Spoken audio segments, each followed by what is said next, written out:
Hey there, it's SOB Communications. Welcome back to another review, this time of the 1988 horror film Pin. Now, this is another film that was graciously sent to me by Adam Watson. Thank you, Adam. And this is a film that I've been curious about, and I'm planning on checking out anyway, because it was on the list of Fangoria's most than 100. It was a list of Fangoria's 101 most unheralded horror films. And so I probably was going to check it out then anyway. So I thought when I was deciding on revisiting those films, but I said, why not just review this now? And I could put it in a playlist whenever I decide to start reviewing those other films. And I just wanted to check this out and review it, and just for Adam, and mainly for myself too. I mean, he was gracious enough to send this to me and a few other films, so I thought, why not give him a look and review them? It's the best I can do, so to speak, for such a gracious act of kindness on his part. But anyway, Pin is a film that it's actually got a pretty decent cult following. As you can see, it's got 5 stars, 5-star review on the cover here, multiple good reviews in the back. It's got a 6.7 out of 10 on IMDb. It's definitely got a pretty big fan base. A lot of people feel it's very underrated. It was on the Fangoria book. It was in the Fangoria book. So I was curious about it because of that, and I finally got around to seeing it, and I liked it okay, but I definitely do not think this is a 5-star flick. I didn't even think it was really that creepy. I didn't think it was very creepy. I thought it was kind of creepy, kind of eerie, a little bit unsettling, but nothing really, really creepy to me. Mainly because the film held back a lot. It really could have used some more blood, it really could use some more gore, but I guess it really couldn't do that because it was a Canadian film. And because of what Cronenberg had done with Canadian movies, he just did like tons of violence and gore and everything. For some reason, Canada, the government decided to put really strict restrictions on their film productions afterwards and make it so they can't really do that much when it comes to horror. So what you have in Pin is a film that's marketed as a horror film, but doesn't really honestly feel or look like a horror movie. It feels more like a psychological thriller. And I honestly think that the film needed a little bit of blood. It needed a little bit of gore. It needed something. It needed some more horror aspects to it. It needed the supernatural to me personally. But it never went there. It kept hinting at the supernatural coming into play, but it never happened. And so what you have is a film that for the first half is engaging and engrossing and you're interested in it, and it's you're definitely wondering what's going on because it does a good job balancing trying to trick you, trying to make you think, okay, is Pin some supernatural thing, or is it just in somebody's head, or is it whatever, ventriloquism and so forth. But as the film gets up to its second half, there's no more mystery. You know that there's no supernatural elements involved here, that it's it's grounded in reality, as close to reality as it can get. And then it becomes predictable, and then it becomes dull, and then it becomes boring for me. So, yeah, this is a movie that's a tale of two halves for me. First half, I really enjoyed. I really was interested in it. I like the prologue, which you start up with these little kids, where you had these kids who are looking at this house, which you find out ties into the ending of the movie. But you have to think about it a little bit because it ties into the end of the movie when you see the film. And then it goes back into the past, and you have these child actors who I thought did a really good job actually. Young Leon and young Ursula. And I actually want to make sure I find the actors' names. Um, Ursula, age 11. Kate Shingler, Leon, age 13. Jacob Tierney also played Leon, age 7. Ursula, age 5. Michelle Anderson. Um, I liked those actors, those young actors and actresses. I thought they did a really good job as the young Leon and Ursula. And there's a decent, kind of a good sense of humor about it for the most part in the beginning of the movie, but then it completely disappears. It shows up every now and then later in the while they're young adults, so to speak, Ursula and Leon, but it doesn't really honestly show up as many times as I think it kind of should. Oh, and he played Josh, and Josh and Sam, Jacob Tierney. So he played Leon age 7. And I thought Leon age 7 was definitely a good performance. Same thing for Michelle Anderson, played Ursula age 5, and Kate Shingler for Ursula age 11, and Steven Bednarski is Leon age 13. Now, the film is based on a book by Andrew Niederman, which I heard the book is definitely different. It's all from the point of view of the a pin, so to speak. I think it was from the point of view of Leon. Actually, it's just from the point of view of Leon, and so that makes it different. The film's directed by Sandor Stern, who he's not really the greatest director. Um, so I mean, he had some moments here. I mean, this is probably one of the better films that he's directed, that's for sure. But he's more famous for helping write some of the Amityville tie-in novels. He directed Amityville: The Evil Escapes, which he did a year after Pin, which is a really awful movie. He also directed, yeah, pretty much Amityville: The Evil Escapes. That's what I remember him for. The movie about an evil floorland. Of course, he also helped write the screenplay for the Amityville Horror, the 1979 film. So, so that's what Sandor Stern is pretty much well known for, is stuff with the Amityville Horror. If I had to choose between this and the Amityville Horror, I'd say I like them equally. The Amityville Horror from 1979 I like alright, and I'd say I like Pin okay as well. Even though the last half was kind of dull for me, ultimately I still liked the film because I thought it was fairly unique. It was interesting. Probably the best performance of David Hewlett's career as well, because he would go on to star in Scanners 2, and his performance in that wasn't nearly as good as it was in this movie to me. Cynthia Preston also probably delivers her best performance, acting-wise, um, and as Ursula, as a young adult. She was also in The Brain, which came out the same year, which I heard about, but I haven't actually seen. I've seen clips of The Brain, but I've never actually seen the movie. She was also in If Looks Could Kill, and so on. And I think she was also in some episodes of Friday the 13th, the series. So that's pretty cool. And she was in Prom Night 3. So yeah, she's a she's a decent actress. She's definitely a very gorgeous woman. She still looks gorgeous to this day. And the latest film she was in Carrie, the 2013 remake. In terms of the latest horror film, anyway, she played Eleanor in that film. And but she never really got that big of a career, so to speak.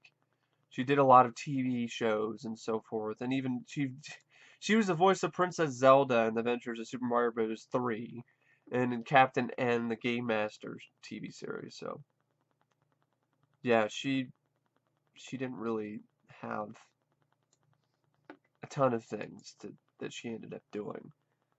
But yeah. um, so that's pretty much it. It also has Terry O'Quinn in it, as Dr. Frank London, who plays their father. Brownen Mantel plays Mrs. Linden.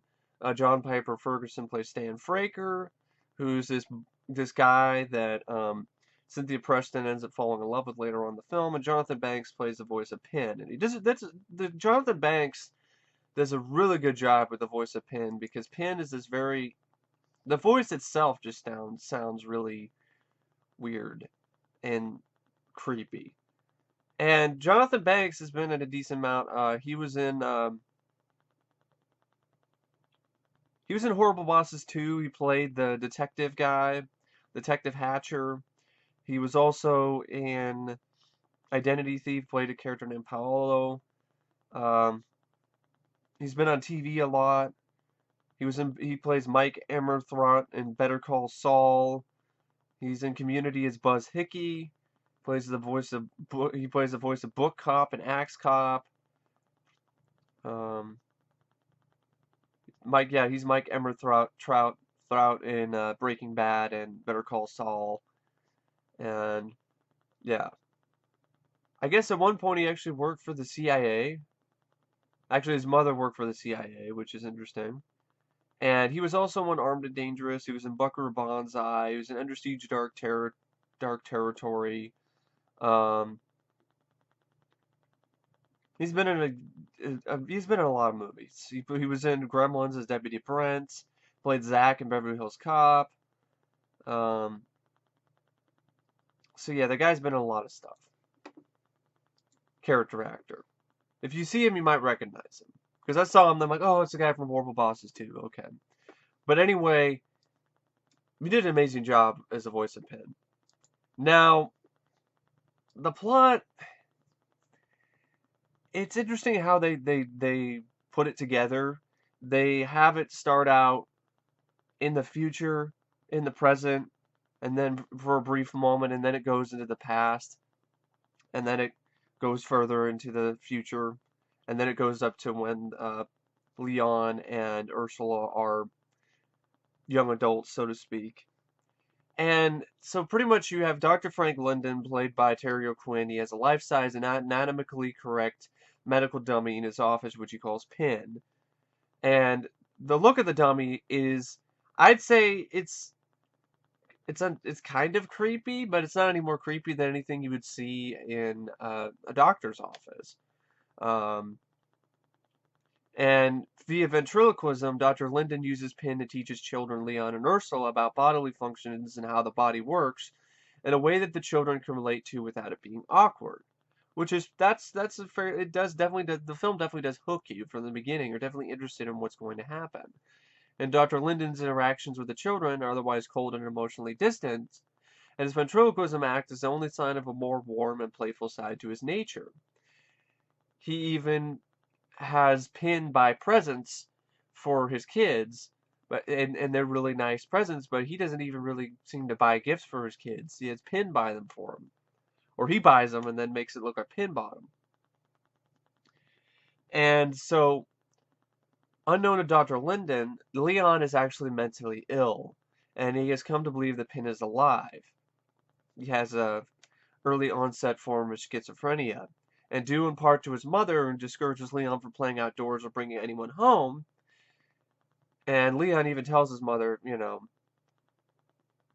oh, because everything's not spick and span. Not everybody is spick and span. Not everybody is as spick and span as you are. And then she slaps him in the face. But really, what he's doing, he's just trying to stand up for himself. And she slaps him in the face just for pretty much telling her that I like to have friends. I like to hang out with people. I like to go play, but you won't let me because I'll get dirty, and so it just doesn't help this kid who's experiencing these early onset symptoms of schizophrenia, and it doesn't help that his mother is being a stone cold bitch. But anyway, so she's not any help for him. So because of his mother, he doesn't have any real friends, and so he sees Pin as his closest, the only friend that he has. And it's tragic. It's definitely a tragic tale, and you feel for Leon. And then Leon is further traumatized when he secretly witnesses his father's nurse use Pin as a sex toy. And that is probably the creepiest scene in the film to me. Just this nurse just fucking Pin. And what is a little bit what one thing that is creepy about the doll for me is the eyes, which you have right here. The eyes of the Pin doll. The look of the doll, it's well done. It's not as creepy to me, really. It's less creepy when he ends up putting skin on him and puts him in a suit. It just doesn't look as creepy as it did before. Um, because then the eyes are even less noticeable, but they're still there, but they look like human eyes. And that's what really is eerie about it. And the way that this shot is film too is very, very unsettling and disturbing. And all you hear is the sounds of the woman moaning and the kids holding his ears. It's like, ah! He's trying not to scream to, give away the fact that he's in the same room as her. And it's really, really strange. And the score really helps too. The score, I thought, was one of the things I really liked about this film by Peter Manning Robinson. And so he witnesses his father's nurse use pen as a sex toy, and that further traumatizes young Leon. And then when Leon turns 18, Dr. Linden, having come back to retrieve case studies for his speech, and actually even before this, you have, I like these little scenes that are I thought were funny, but it was nice to see that these kids were not your typical Hollywood kids who don't get into things like porn, which I thought was pretty interesting that the film went there. So you had like the little girl, little Ursula. She's looking at a porno mag, and she's looking at the topless chicks, and she's like, "Oh, I wonder if mine are gonna be like that, be that big." And then even later on, when she's 13, she's talking to Leon, and she's saying, "I can't wait till I'm old enough. I think I'm gonna like it, so to speak. I can't wait till I'm old enough to experience these type of pleasures. I think I'm gonna really like it." And then of course she grows up to be a slut, and she gets pregnant, and of course, before that happens after she gets. Pretty much what happens is Leon goes and looks for her, and finds her fucking some guy in the back of a station wagon. And he gets angry at her. And he even got angry at her before because she's trying to act like Pin's just a doll, and he hit her. So Leon, you do feel for him, but at the same time, he crosses lines where you're like, I don't really feel for you as much anymore. You're crazy. You really should be admitted into a hospital, into a mental institution, admitted into a place that might be able to help you, give you some medicine, give you something that can help you with your schizophrenia, something to help you because you're a danger to yourself and you're a danger to others. And so in some respects also his sister is also to blame for a lot of what he ends up doing later on, using Pin as a reason to kill people. So it's just one of those, everybody's at fault here. So he ends up grabbing her back of the station wagon and beats the shit out of the guy with the dirty dick, and then gets her in a car and then says, "If you ever have sex again, if I ever catch you having sex again, I'm not your brother anymore."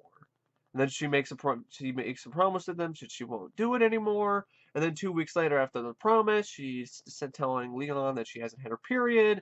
So then she's basically saying that she's pregnant. And he tells her to talk to her father, but she thinks her father is not going to like that. So he decides, let's talk to Pin. And so he talks to Pin about it. And then this is when she's realizing that, okay, there's something wrong with my brother. How are you doing that? How are you doing? What? Pin's talking. But you're not supposed to talk to him if father's not present. He's like, how is this even possible? How are you doing this? And because he's now been doing the ventriloquism with Pin. I don't know how that really was possible either. Because honestly, it sounds exactly the same as he did, as the voice of Pin sounds exactly the same as the voice that his father used, which makes me think that there's some sort of supernatural element going on here. And later in the film, it does feel like it. I'll get to it, but it doesn't really go there. But anyway, so talks to Pin, freaks out his sister. She eventually decides to talk to her father, and he gives her an abortion. You don't actually see it, so it's tastefully done in that regard. And then Dr. Linden, he comes back to retrieve case studies for a speech, and then he catches Leon having a conversation with Pin via ventriloquism, which Leon had learned. I don't know how. It's not really explained how ventriloquism is not easy. And then especially creating the same voice as his father used. And then realizing the extent of Leon's psychosis, Dr. Linden takes Pin away to use as a visual aid for her speech, with the intention of leaving Pin at the medical school. And the film did a good job making you feel for this dummy, like, I mean, because it's And early on, it's blurring the lines between supernatural and reality. So you're like, okay, is it a ghost? Is there a spirit inside Pin? Is there something going on here? You feel bad for Pin and you feel bad for Leon. Because it's the only friend that he has, and he needs all the friends he can get, especially in his mental state. Honestly, the worst thing he could have done is taking Pin away, because that just makes it worse. So he takes Pin away with the intention of leaving Pin at the medical school, and then Dr. and Mrs. Linden speed through the hall because they're late, and then they get to a car crash caused by either Dr. Linden's recklessness or Pin, and then the Lindens are both killed instantly. And then later, as Ursula sits back in the back of the police car crying, Leon secretly retrieves Pin from the scene. And that scene with the car crash is one of the things that I'm mentioning, that it feels like it's a supernatural sort of thing. The way that it's shot, the way it's edited. Terry Quinn's looking behind him. It looks like Pin is looking at him. He put a sheet over his head, and then he ends up taking the sheet off. I don't know how that happened. They went around a turn and the sheet fell off. The way that the sheet was put over Pin was in a way that it doesn't matter how sharp a turn you make, it's not going to fly off. So that's what made me think that it was a supernatural thing going on with Pin. But then the film never really goes anywhere with that. It's kind of gives you this kind of feeling that maybe Pin caused a car accident, but that's really about it. Then it doesn't even go anywhere further than that, and it just pretty much solidifies that it's all just in Leon's head, and he's crazy. And this shot here, which is really creepy, with Pin in a wheelchair with this sheet over him. There's not really ever a scene like that. You see maybe him in storage with a sheet over him, but there's never a scene of horror where Pin is rolling around on a wheelchair with a sheet over himself, which would have been a pretty creepy scene, but they never did that. And so, after Leon retrieves Pin from the scene, Leon and Ursula, now they're orphans, and they're grieving, but they enjoy their newfound freedom until Mrs. Linden's sister, Aunt Dorothy, moves in. She encourages Ursula to take a job at the library, which Leon is against. And believing that she is influencing Ursula and taking it over with Pin, Leon causes Aunt Dorothy to die from a heart attack by using Pin to frighten her. And this is the whole thing where after this, this is where it becomes predictable for me. Aunt Dorothy shows up. You know that there's something wrong with Leon. You know either Pin is going to kill her or he's going to kill her. And then when she dies of a heart attack and you find out that it's Leon behind it, then you're like, okay, he's a murderer. You're just waiting for the rest of the movie and the rest of the characters to catch up with you. And Ursula continues to work at the library where she meets handsome athlete Stan Fraker and falls in love. And it's a schmaltzy, dull love affair that I don't really care about. But it could be worse. But I don't know. I thought the guy who played Stan was just kind of a bland actor. But it's just how I feel. And then meanwhile, Leon takes his fixation with Pin to pathological extremes. First by dressing him in Dr. Linden's clothes, and finally fitting him with latex skin and a wig.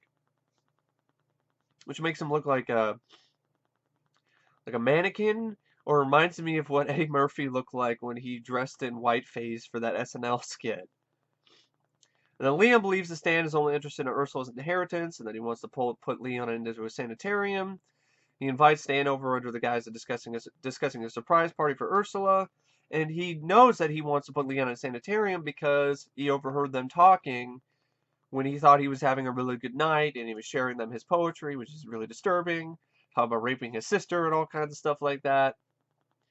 And Stan was just being a good sport, and then when he knew that Leon wasn't in the same room with him, then he was speaking with Ursula and telling her that he needs to be in a insane asylum, we need to put him in there, da da da da da.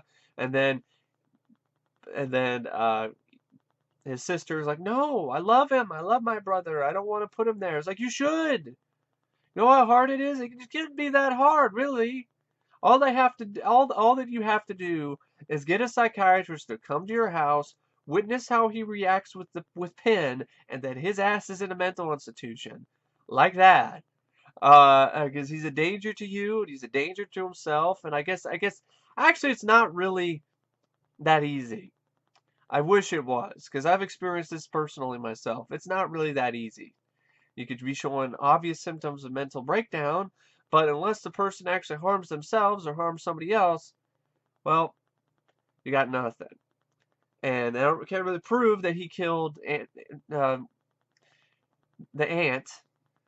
So, yeah, it's one of those where, can't really prove that he killed Aunt Dorothy. So, they don't really have a lot to go off of until eventually it's too late.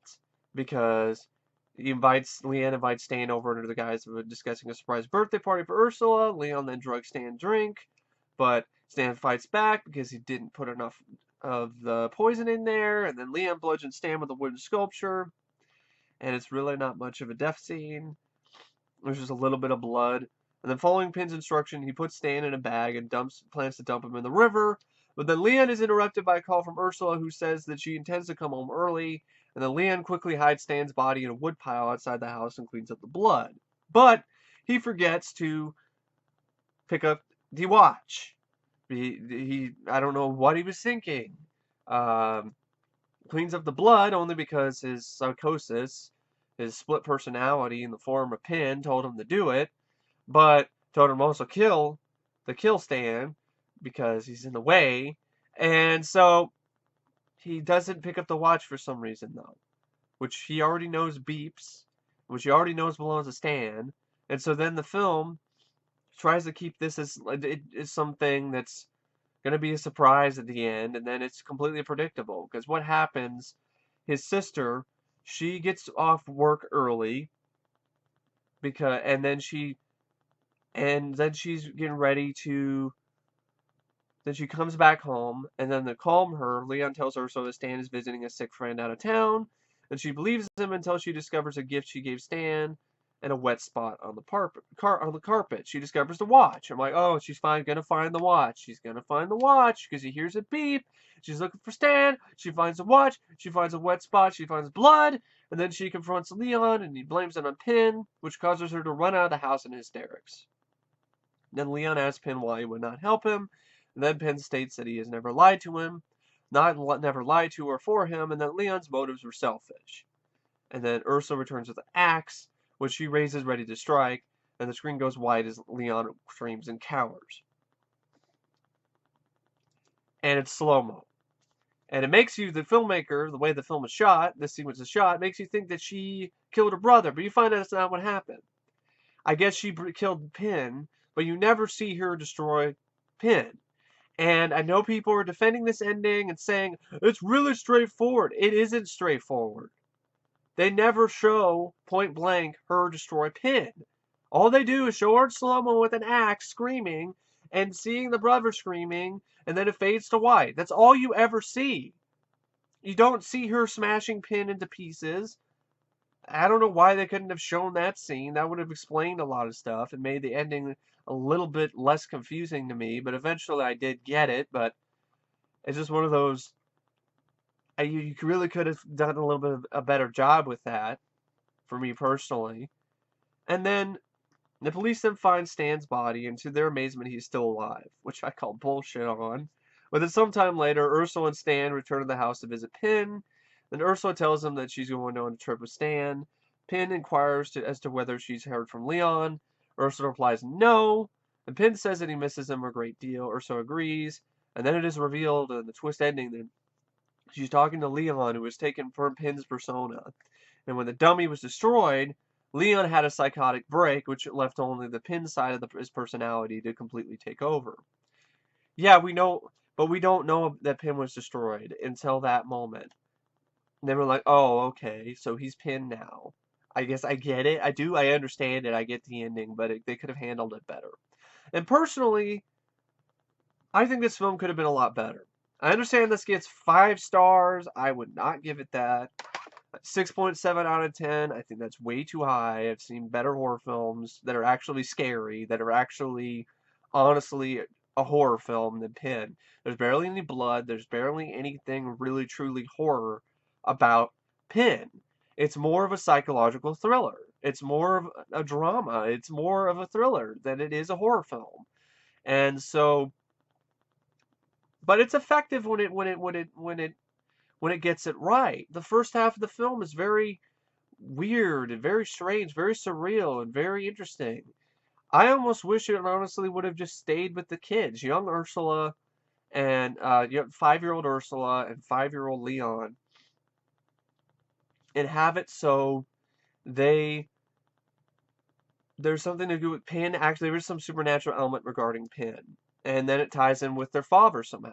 So then you have Terry O'Quinn, who's a great villain, as evidenced in a film like The Stepfather, and you can have it where there's some mystery or some family history, some murder or something, and the spirit or whatever of some kid that her father killed or whatever is inside the body of Penn, and he's trying to help the kids, it kind of in the way that remember that movie Lady in White, kind of like that, and the kids then are trying to solve this the mystery of who killed this kid who's or this man or whatever, this person that's residing in the body, the spirit that's residing in the mannequin, in the medical mannequin pin. And I think that'd be interesting. Um, or you could just, but that it actually is Pin talking to them.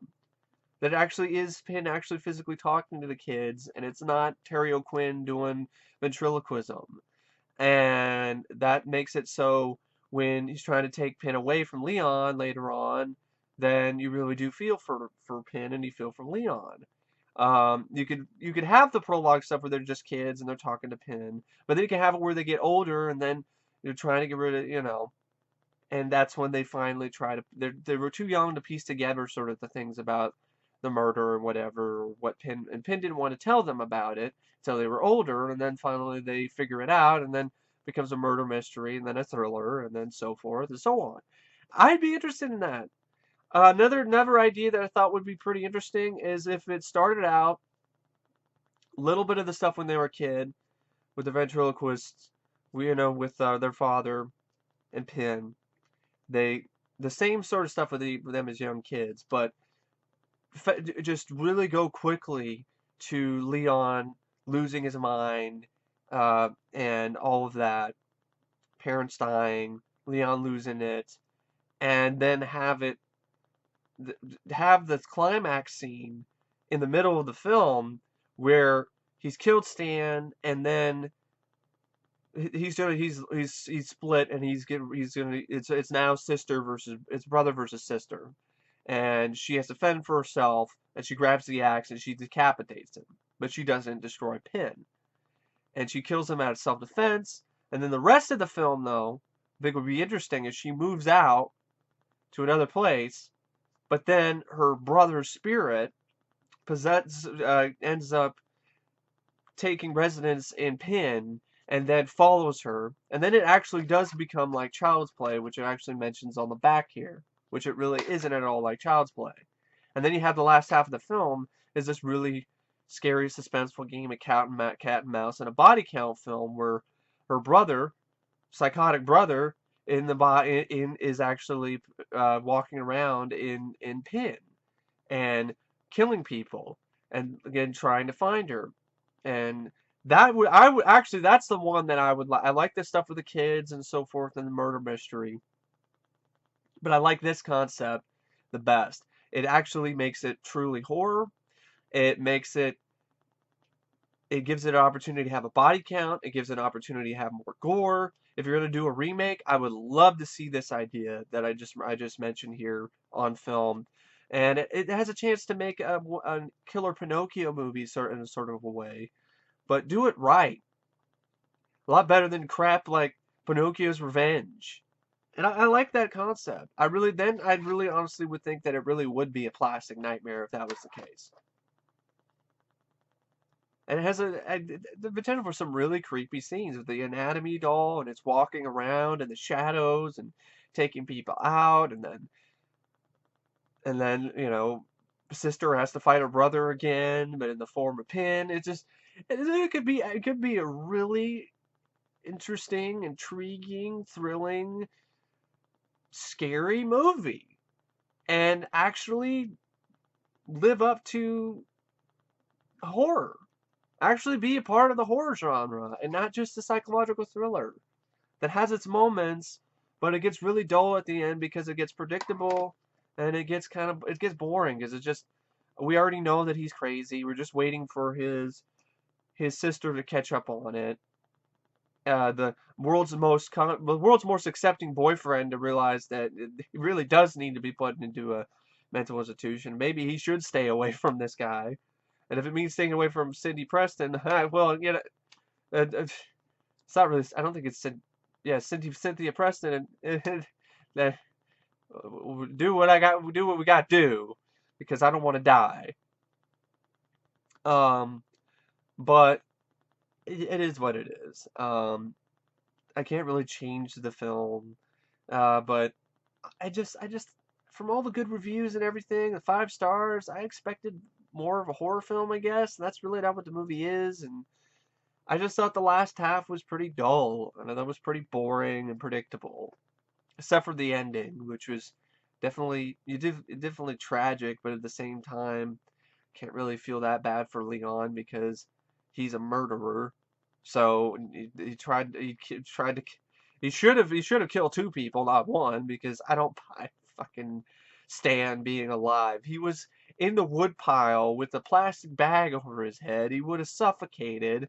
It just, I don't buy that shit. And he got smashed in the back of the head with multiple times with a blunt object. The guy is dead. I don't. That's just some script thing. I don't know. A way for the Canadian producers to appease the Canadian government so they don't have that high of a body count, I guess. But anyway, yeah, I really don't know what to say about Pin except I was going to rate it out of 5 stars. I think it's an above average film. I think it could have been truly great to me if it had a better second half, if it actually did have a little bit of a body count, if it actually was less of a typical psychological thriller and more of an actual horror film, then I would actually give it a higher rating. But the way as it is, uh, I give it 3.5 out of 5 stars. I think it's an above average film. I liked it. I thought the score was good. It had some good creepy mood and atmosphere to it. The first half was definitely engrossing and definitely interesting, and I definitely did like that a lot. The last 20, 30 minutes or so is where the film kind of lost me. But I definitely do feel that this is a film, even though I like it, and I think it's above average film, it could use an update. It could use a remake. And I think like the concept that I came up with, I think could work really well. Either concept, the whole mystery aspect of it, or she kills her brother 30 minutes into the movie, and then for the rest hour of the film, it's a stalk and slash. The spirit of her brother has possessed Pin, and he's going around terrorizing her and people that she loves in a completely new environment. Maybe in the city. That'd be pretty interesting. But anyway, I really don't know what to say about Pin, except thank you for watching my review, and I will see you guys later. See ya.